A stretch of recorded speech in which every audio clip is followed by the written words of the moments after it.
We're back to the Neil Haley Show, and I spoke to this gentleman, I can't remember how many years ago, with G.J. Reynolds, my mentor, who's an owner of Women in Faith, was a 5-star at ViSalus, and he spoke so highly of this man and learned so much about him. I had him back on again, where I'm going to ask more of the questions by myself. So I'm excited to welcome Ben Gay III. Ben, thanks for stopping by, man.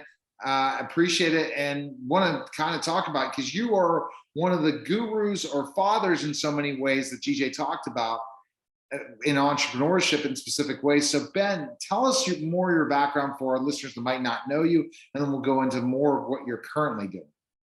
Well, I'm obviously handsome. I live in Placerville, California, where gold was discovered. The California Gold Rush started 7 miles from where I'm sitting. I'm married to a lovely lady named Gigi.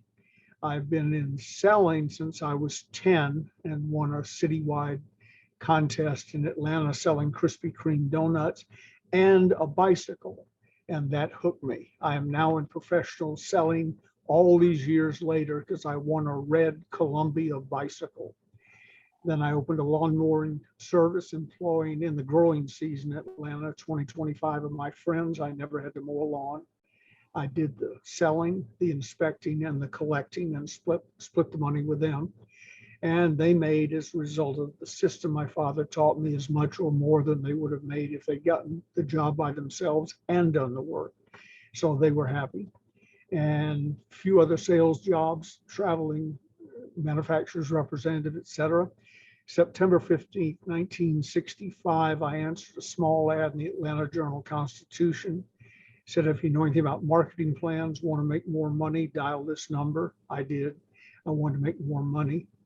And it turned out that my business partner and I, my running buddy, Jimmy Rucker, and I answered the ad. And the only other person that responded to it was a little Southern guy named Zig Ziglar. Oh my. So we started out on the same day, and the same guy. He was 18 years older and had been selling cookware, but he'd never really made it big. He was just a door-to-door referral type salesperson. But we got into the big money then. First 6 months or so, we struggled, Jimmy and I did. But by the 6th, 7th month, we were making about $40,000 a month in 1965 dollars. That's about 400 or more thousand a month today. Right. And I was hooked and off and running. I've had my ups and downs, but I've never really looked back. A couple of little interesting things. I taught a class called People Builders at San Quentin State Prison and at Lompoc Federal Prison. Met a lot of interesting people. Among them was a gentleman who asked that I be brought to his cell so we could visit. Charlie Manson was his name. Oh my God. About the same time, an old friend said, my husband works for NASA. Would you come down and want to watch a rocket launch? So I went down and saw Apollo 14 take off, met a bunch of astronauts at a backyard party they had, and became the attitude coach for Apollo 15, 16, 17. I've shaken the hands of every human that ever walked on the moon, and probably 100 other astronauts of various status. So a little Southern guy from Atlanta, Georgia, with a high school education. It's been an interesting life. Well, you talk about Zig Ziglar. So let's go with your experience when working with Zig. So that was kind of like, what were you guys doing together, and how long did you know Zig? Until he died, from 1965 on. Pardon me, we have a fire here in Northern California, and the smoke is getting to me. I'm susceptible to hay fever, and as it turns out, fire smoke.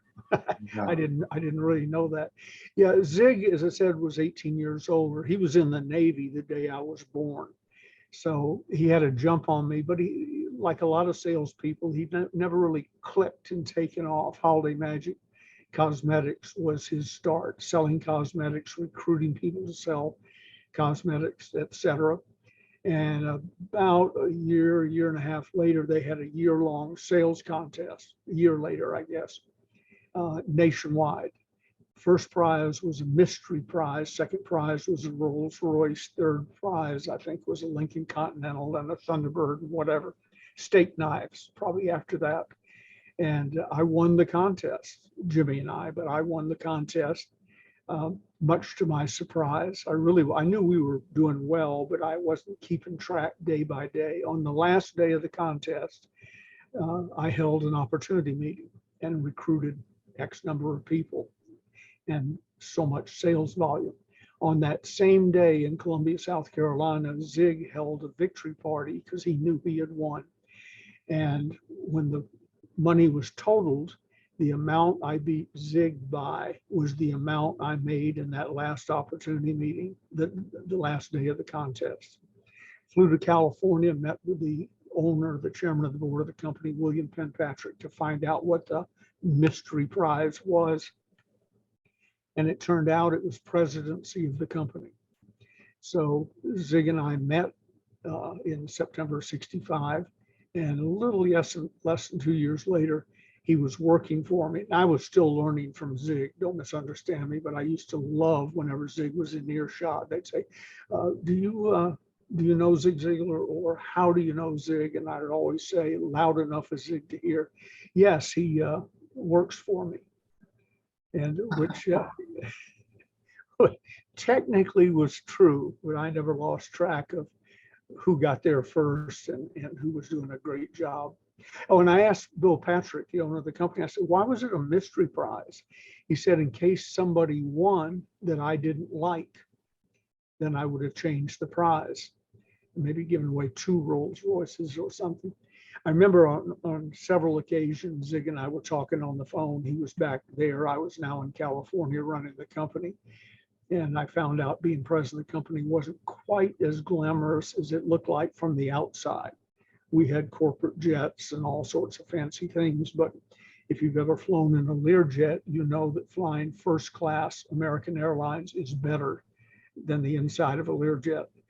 So on bad days, if I was talking to Zig, I'd say, Zig, I'll tell you what, you bring the keys and the Rolls Royce, and I'll give you the keys to the front door, and you can be president. He said, oh no, you won fair and square.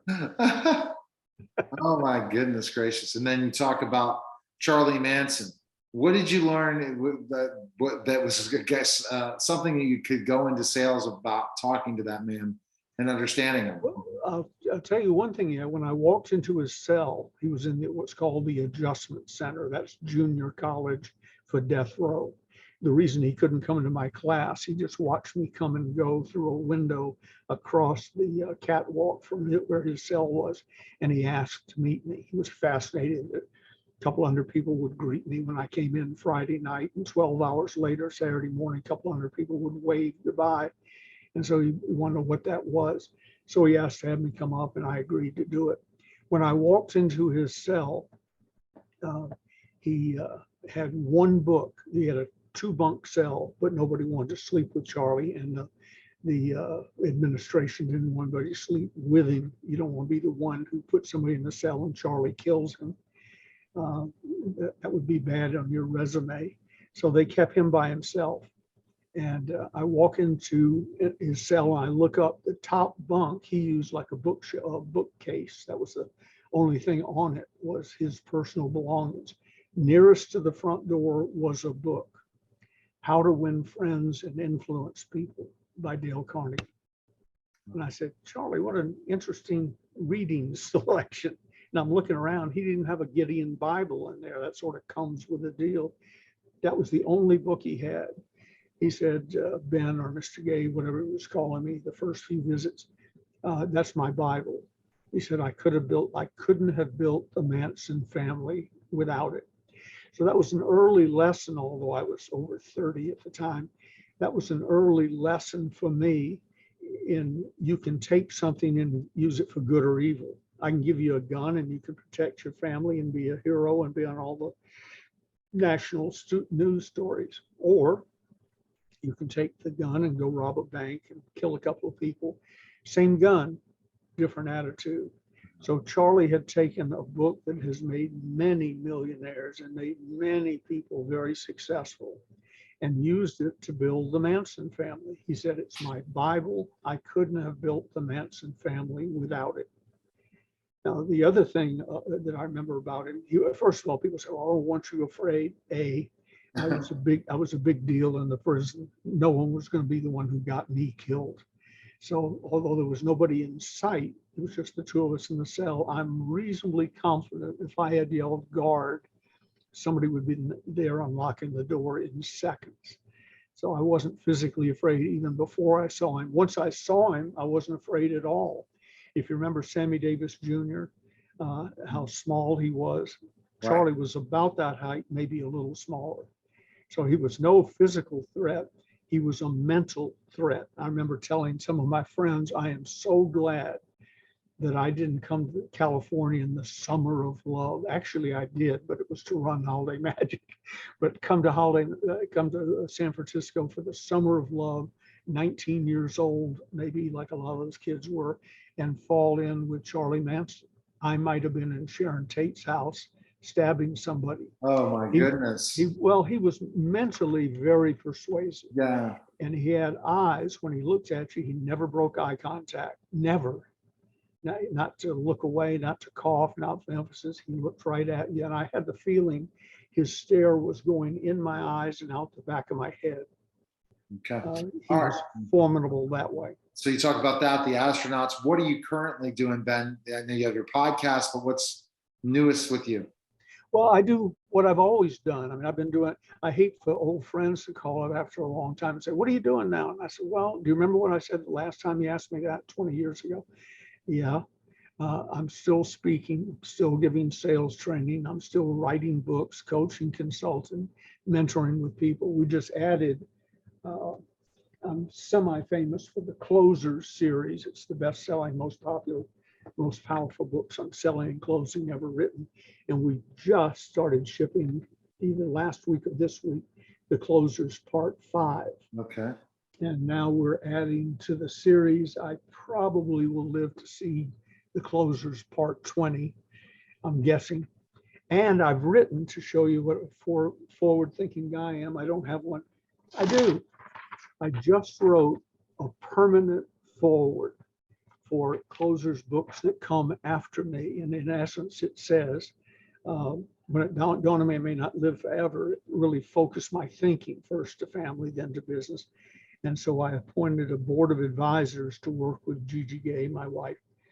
And if you're holding a book called The Closers, and it's blue and it's got the National Association of Professional Salespeople seal of approval, and my name is on the front as the writer of the foreword, I either approve the book or would have approved the book if I were still alive. So that'll go in the Closers Part 21, 22, 23, 24, 25. Oh, wow.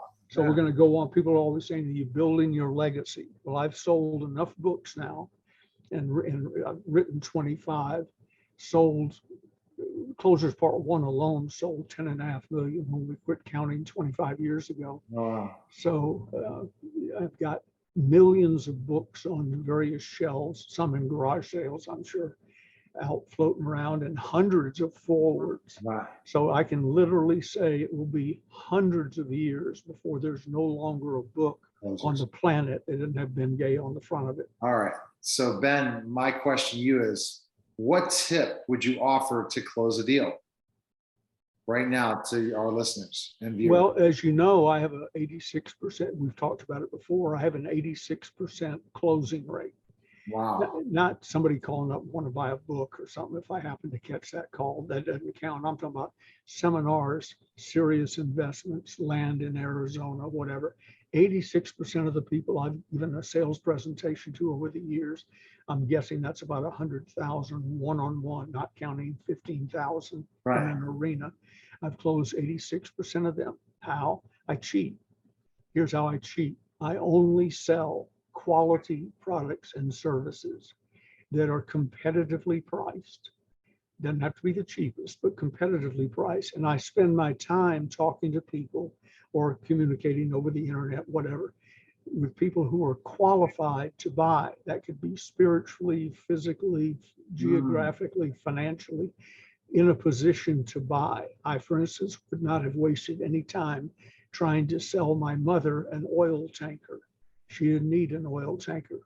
So I would talk to people who are in the business of buying, selling, trading. So you have to find the people qualified. And how do you define that qualified based on your service? By talking to them and find, first of all, you sort of know who's qualified. So you have to go through those people to verify if they're qualified or not. Yeah. So And you're when I talking say closing rate 86%, once you qualify. well, Once you qualify them, you closed 86%. Right. You're going to have to get through a hell of a lot of them to get to the qualified, right? yeah, you talk to a lot of people casually. I'm a sales infiltrator. When I'm talking to someone, it sounds like I'm just chatting. I'm gathering information. I'm finding out their hopes, their dreams, their qualifications. I don't prejudge people, but it's just no point. I did sales training for British Motors in San Francisco years ago. And I said, what's your biggest problem? They said, price. And I said, well, let's knock that down up front. Sales infiltrators don't wait for the shoe to drop and then try and overcome it. We bring it up first and brag about it, and then knock it down up front. So when we get to the close, we're not surprised, and they can't pull nonsense on us. They can't say, well, I don't have the money. I said, whoa, we promised we'd be straight with each other. And I asked you if you had the money, and you said yes. So don't give me any bull. Tell me what's holding you back. Now, by then, see, we're friends. People buy from people they know, like, and trust. That's a phrase I coined years ago, and I've recently added to it, and with whom they feel safe.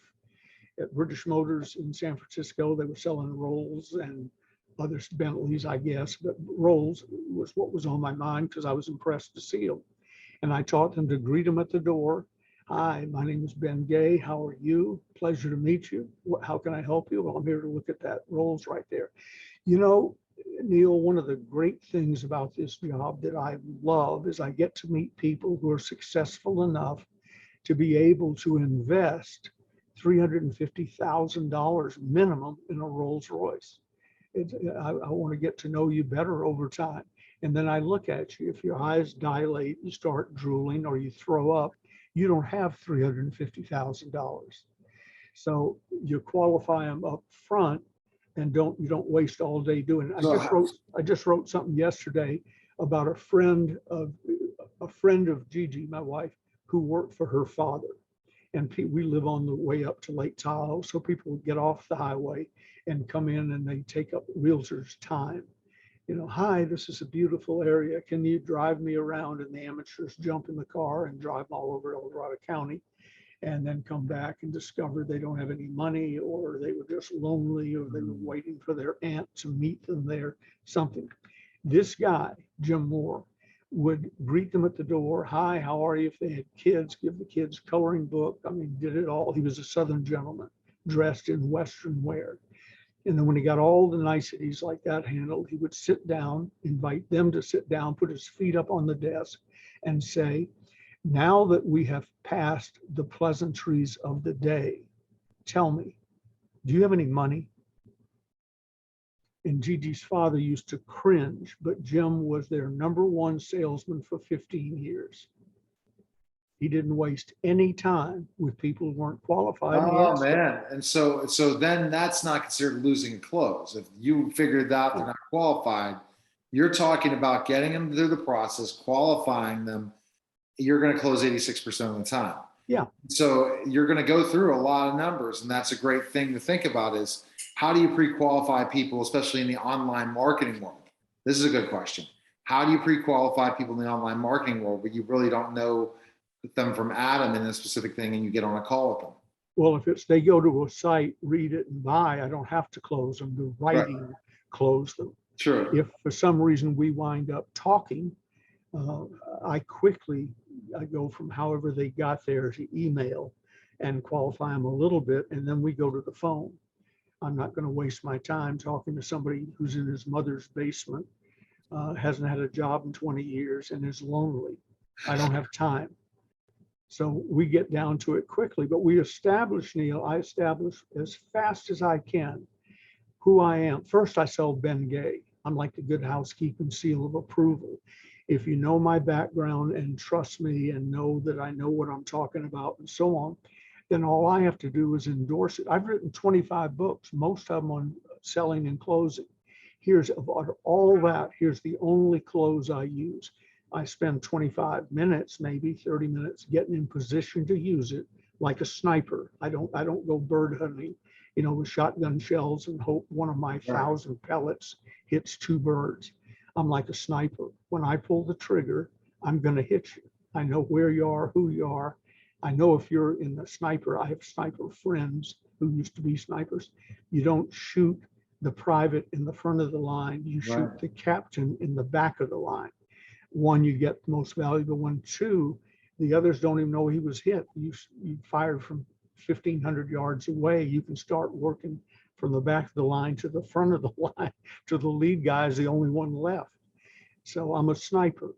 When I pull the trigger, I know the answer. And my close is this. Neil, I've really appreciated your openness and honesty. Based on what you've told me, here's what I suggest we do. Fill in the blank. Fair enough? 86% of them say, yeah, I'd say 80% say yes. And with the others, it smokes out one last question, then we answer that, and 86% buy. All right. Yesterday, I was talking to a nice lady who was buying a mastermind package. She's going to be in a group that I'm one of the leaders of. And I think it was $26,000. I sort of came in late to the party, but $26,000. And I was talking to her and she was back and forth, and we established where she still lives in Atlanta. I'm from Atlanta, a couple of mutual contact type situations. And then I said, okay, well, listen, based on what you've told me, here's what I suggest we do. I suggest you join the program. If you need financing, I'll turn you over to Shannon, who will work out your financing with you. And she says, well, I want to think about it. And I said, let me tell you something. We said we'd be straight with each other. When someone decides to buy, I feel an atmospheric pressure change. I mean, literally, like somebody opens a door behind you and your ears react to the new pressure. I felt that with you 15 minutes ago.